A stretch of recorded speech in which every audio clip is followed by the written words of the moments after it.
Well, today's video is going to be about looking where the runout's at. We're at Little Talbot Island today, and I have my bike hooked up to my cart, or vice versa, my cart hooked up to my bike. I have an electric bike. Makes it get up and down the beach a lot easier than just pedaling, especially when you fill it full of fish.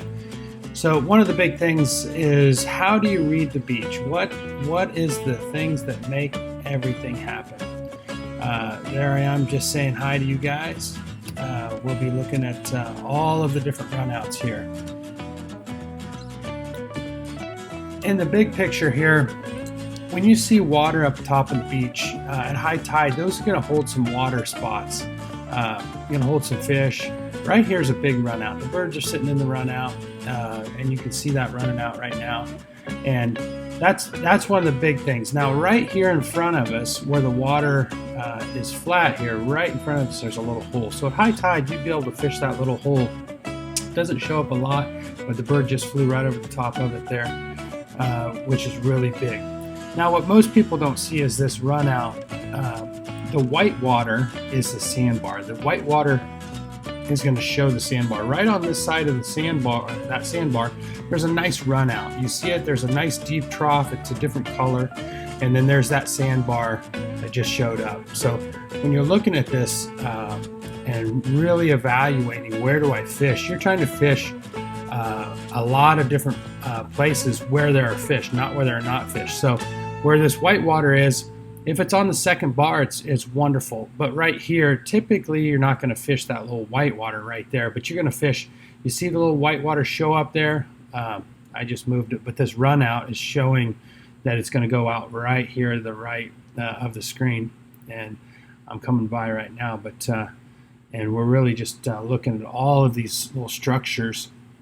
And there's a runout to my left up there on the beach. But there's a runout right there at the bottom of the screen. And it's going to show us where we want to fish. And there's a little hole right where I'm at, right underneath me, which is holding water. But that runout right there in the front, or up top there, that thing's going to fill up at high tide.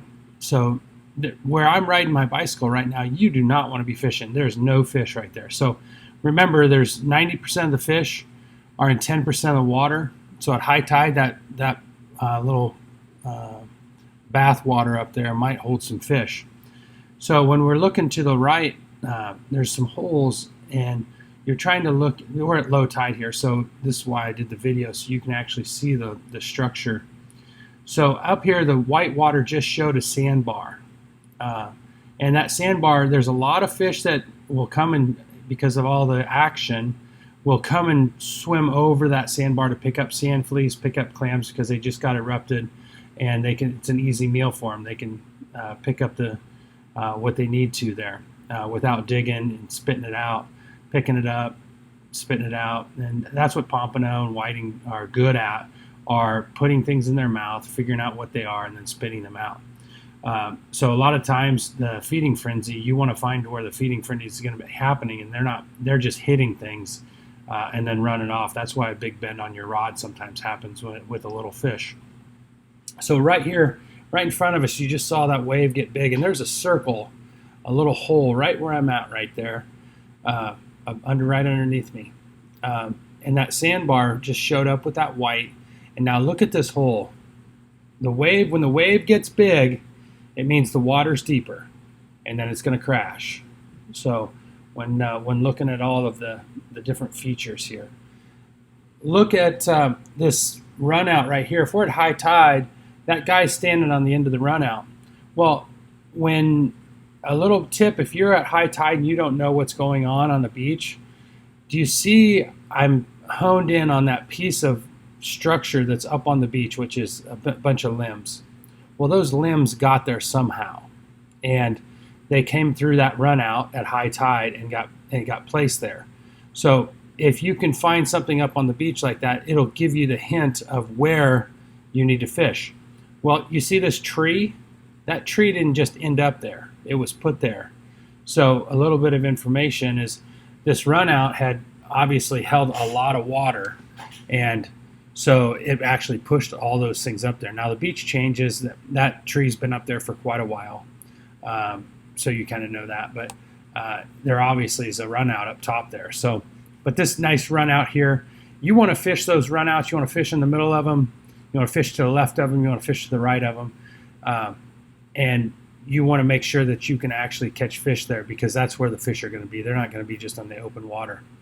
So as we keep going through here and looking at the different runouts, is you can see I went high. Look at all the different runouts there. There's 3 different runouts if you were going towards the end of this, right where I'm parked.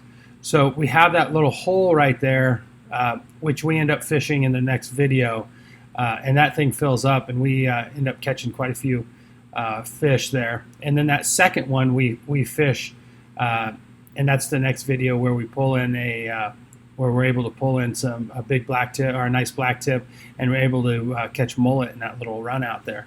So when we look at the inlet here, we look all the way down, you can see the run out. It runs out at the other end also, and then it runs in there. So just a little bit of heads up there, a great view.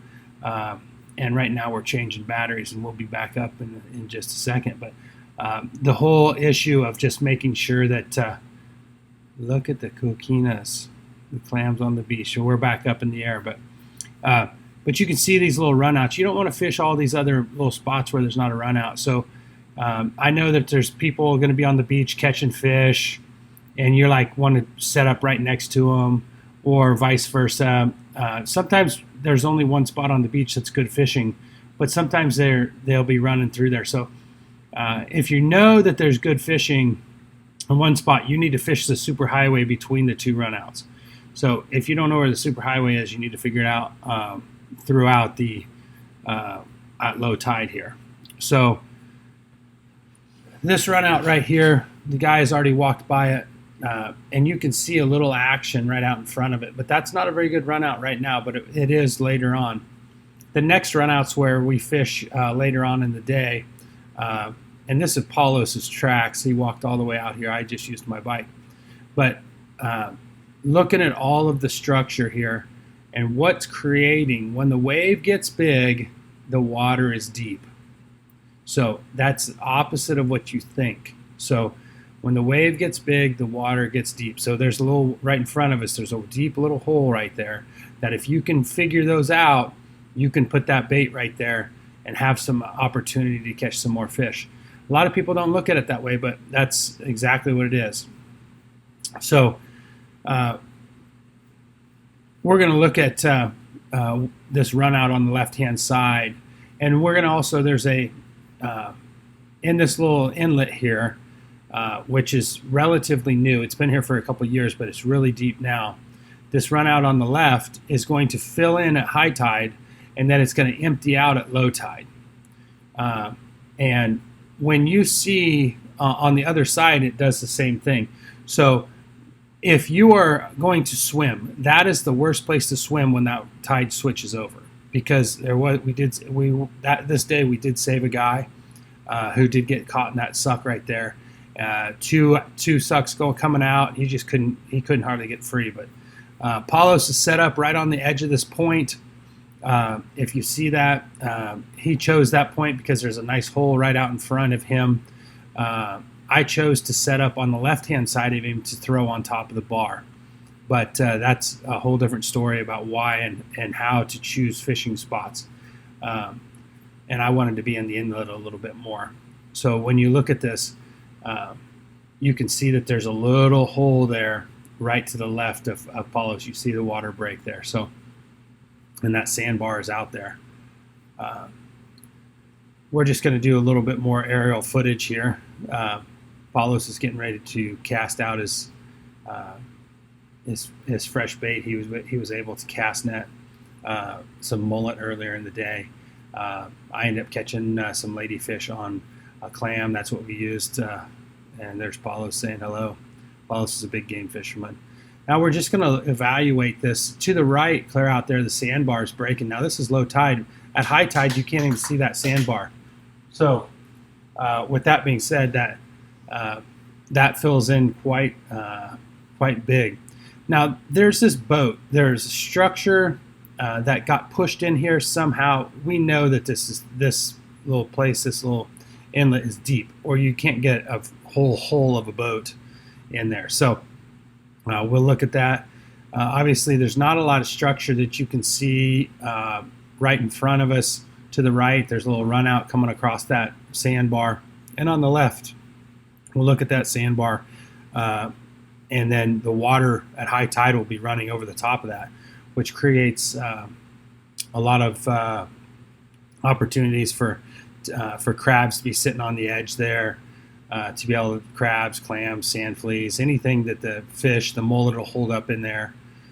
And you can see that run out to the right now on that sandbar. But that's a big boat. I don't know how long it's been there. It's one of our first times we've been fishing up here. But it hadn't been there for 2 months, I can tell you that, because I fished it a month ago. And then when we look to the left, this run out here goes out to the river, and then this one right to the right, so we have two, and then right in the middle there is going to be a bad place to be swimming, but there'll be a lot of bait in there. We've caught a lot of mullet back there in that little bay behind where we're set up, and that's a big part of this, making sure that you have the ability to know where to fish, if you want to fish mullet, where to pick them up, and that's an easy spot on the north end of Little Talbot Island. But just a beautiful, hopefully this has helped you make some determinations and figure out where you need to fish, see the runouts. The big part is just making sure that you know that the run out is going to be your best friend until you can find a little hole, and hopefully this video has helped you find both. Enjoy.